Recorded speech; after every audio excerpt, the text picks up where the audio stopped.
Motorcycle battery কেনার পর এখন যাইতেছি ওই কম্পিউটারের যে কনভার্টার যে ড্রাইভ, ওই ড্রাইভ কিনতে যাইতেছি। তো সামনে কসবার মেইন বাজার, ব্রিজটা পার হইলেই আমি যে মার্কেটে যাবো হাতের আমার বাম পাশে, ওটার নাম আমার সঠিক মনে নাই, কি মার্কেট যেন, যাই হোক এই তো আশা করলাম। এখন এই বাড়িতে বাম পাশে ঢুকবো, বাম পাশে ঢুকে এই জায়গার মধ্যে আমি গাড়িটা রাখবো সামনে, যে এক পাশে করে রেখে দেবো। এখন রেখে দেওয়ার পরে এই জায়গা থেকে হাতের ডান পাশে যেই মার্কেটটা, ওই মার্কেটের মধ্যে আমার ব্যাগ থেকে কম্পিউটারের ড্রাইভটুকু বের করলাম। বের করার পরে আমি এখন দোকানে চলে যাব। কম্পিউটার ড্রাইভটা কনভার্ট করার সিস্টেমে যে এর হাতে শর্টকাট রাস্তা। আগে এই জায়গার মধ্যে মোটরসাইকেল পার্কিং করতাম, তো এই জায়গার মধ্যে একটু মানে হিবিজিবি, সেই জন্য এই জায়গায় রাখলাম না। তো হাতের ডান পাশে এই যে আশা পড়ছি, এই যে এই দোকানে আমার কেনাকাটা আছে কিছু। ঢুকলাম, ঢোকার পরে দেখলাম যে ভাই বসে আছে। তো বললাম যে ভাই এটার কোনো ড্রাইভ আছে কিনা, যে আমি কনভার্ট সিস্টেম আর কি, এটা ডেস্কটপের হার্ড ডিস্ক, এটা থেকে আমি কনভার্ট করে ইউএসবি কেবলের মাধ্যমে আমি চালাম। তো উনি বলতেছে আছে। তো উনি দামটা বেশি বলাতে আমার এত বাজেট নিয়ে আসেনি আর কি। তো ওনার সাথে অনেকক্ষণ কথা হইলো দোকানের ভিতরে, যে দাম একটু কমানো যায়। আমি ভাবছি যে হয়তো বা 350 টাকার ভিতরে। তো উনি যেটা বাড়ি করতেছে এটার দাম বলতেছে প্রায় 1000 টাকা। তো আমার এত বাজেট ছিল না। আমি এর আগে ল্যাপটপের একটা হার্ড ডিস্ক ছিল, আমি কনভার্ট করছি এরকম করে, আমাদের দেখাইতেছে বের করে 300 টাকা না 350 টাকা নিছে, 400 টাকা, আমার সঠিক খেয়াল নাই, অনেকদিন হইব, 3-4 বছর আগে। তো এটার জন্য আমি ওর কাছে চাইছিলাম। তো উনি এই ভাই আমার, তো এখন ডেস্কটপের যে বড় হার্ড ডিস্কগুলা দাম বলছে প্রায় 1000 টাকা হলে নিতে পারবেন। তো আমি আর আনি নাই। তো অনেক রিকোয়েস্ট করার পরও তো উনি ওই 1000 টাকাই বলছে যে ভাই এর কমে সম্ভব না। দোকানদারের কাছ থেকে বিদায় নিয়ে বের হইলাম। বের হইয়া এখন আমি তো যেহেতু মোবাইলের কাজ করি, তো মোবাইলের একটা চার্জিং লজিক প্রয়োজন। তো হাতের ডান পাশে একটা গলি আছে ওই দিক দিয়ে। তো ওনারা জিজ্ঞেস করলাম এই দোকানে, যে এই দোকানে পাওয়া যায় কিনা। তো উনি বলছে পিছনে একটা দোকান আছে, ওই দোকানে পাওয়া যেতে পারে।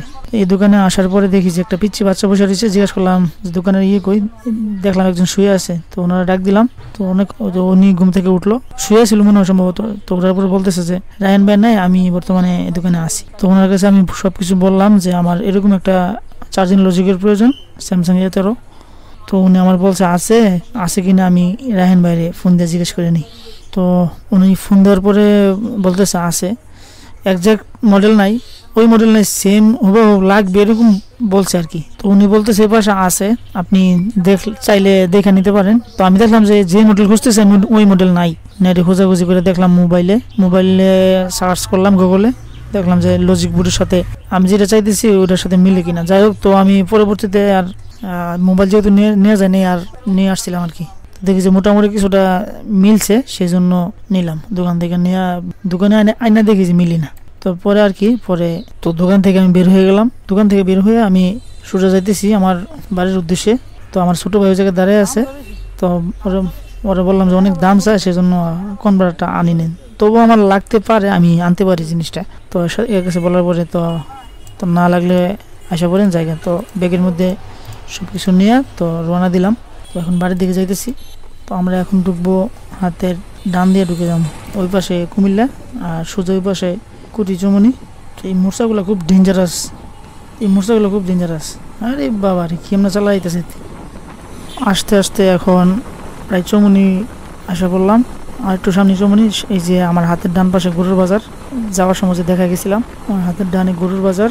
তো প্রায় চমনি স্ট্যান্ডে আসা পড়ছি। তো এখন আমি হাতের ডানে হইলো ব্রাহ্মণবাড়িয়া, হাতের বাম পাশ হইলো কোম্পানিগঞ্জ, আর সোজা কুটি বাজারের দিকে। তো আমি এখন সোজা যাবো, সোজা কুটি বাজার।